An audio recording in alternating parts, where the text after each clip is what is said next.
Messieurs, bonjour. Jean-François, je m'adresse à vous pour commencer parce que Zodiac, que vous suivez de très près et que nous avons en portefeuille, nous a fait peur. Il y a eu des émotions cette semaine.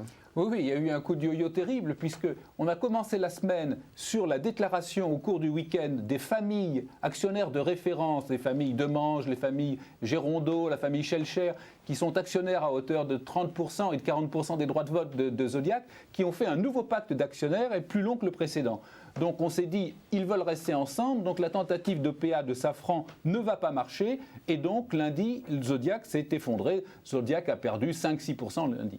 Il se trouve qu'il publiait son chiffre d'affaires annuel, puisque la clôture de Zodiac est à fin août, le lundi soir, et là, bonne surprise, chiffre d'affaires meilleur que prévu, marge opérationnelle meilleure que prévu, et objectif tant en termes de volume de chiffre d'affaires, plus 40% annoncé au cours des 3 prochaines années, que de marge. La marge passerait de 9 à 11-13% au cours des 3 prochaines années, bien meilleure que prévu.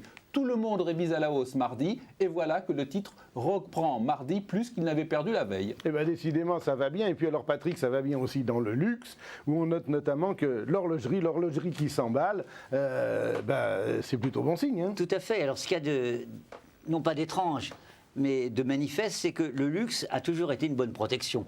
Que ce soit pendant les périodes de récession, les périodes de crise, le luxe est une bonne protection. Mais jusqu'à présent, quand on disait luxe, on pensait LVMH... Le vrai luxe. Oui, voilà, ou Vuitton. Et ça concernait relativement peu l'horlogerie. Et puis là, on découvre l'horlogerie.